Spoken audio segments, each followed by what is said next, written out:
we talk about who had the greatest single individual season in NBA history, so many different names and seasons come up because there are so many players who have such great seasons. And now this is the first episode of a new series I'm starting where I go over some of the greatest seasons of all time. And today we have Hakeem Olajuwon's 1993-94 season where he was an absolute menace. The 93-94 season was the start of the first season without Michael Jordan. He retired for the first time. And the 93-94 season was Jordanless. And honestly, the NBA was kind of less exciting than when there was Jordan. People kind of lost hope in the NBA because Jordan was this whole big thing.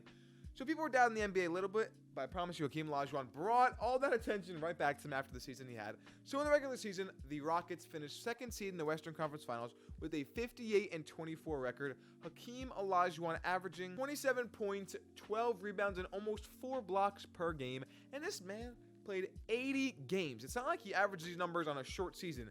This man basically played a full season and averaged 27-12 with almost 4 blocks a game. Literally an animal on both sides of the court. So by the end of the regular season, Hakeem Olajuwon secured the regular season MVP, Defensive Player of the Year, and was third in scoring that season, which is crazy. He also made the All-NBA first team and All-NBA defensive first team, obviously. So heading into the playoffs, the Rockets were facing a decent Trailblazers squad, but they ended up beating them 3-1. That was back when they still did best of 5 in the first round. Relatively easily, the Rockets took care of business. So they move into the second round facing a Suns team that was pretty tough. Basically, prime Charles Barkley, Kevin Johnson at point guard, putting up 20 points and 10 assists. Dan Marley, they had a good squad, but the Rockets squeezed it out in 7 games. And I want you to listen to these stats that Hakeem Olajuwon averaged, if FaceScan wants to work. So Hakeem averaged 29 points, 14 rebounds, 5 assists, 4 blocks, and 1 steal. What the? Think about that stat line. That man was literally a monster all around the court, doing everything for the Rockets.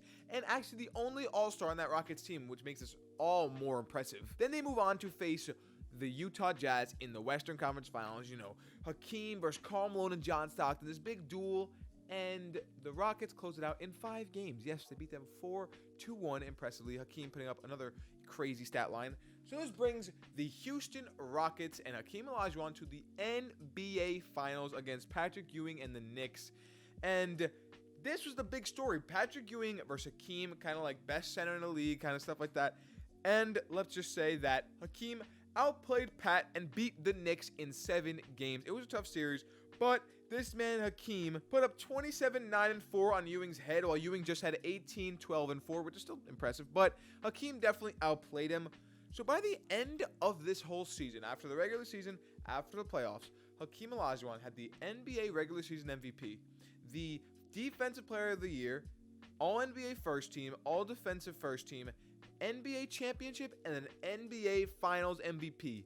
This man added 6 accolades onto his resume after just 1 season. Like, what can possibly be better than that? Doing that in a single season is absolutely mind-blowing that he can even do all of that stuff. And don't say that stuff about, oh, Jordan was in the league, doesn't really count. No, this league was still competitive. Hakeem 100% deserves all the love he gets, which is not that much anymore. It seems like people kind of forget about Hakeem.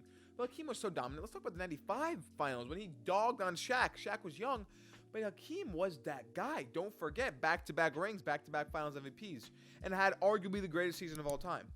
So this was one of the greatest seasons of all time. Let me know if you think this is the greatest season of all time. Let me know in the comments, and let me know what other seasons you guys want me to go over. But that's it for me, guys. I will catch you in the next one. Click the links in the description. Like, follow, subscribe, whatever. I'm out. Peace.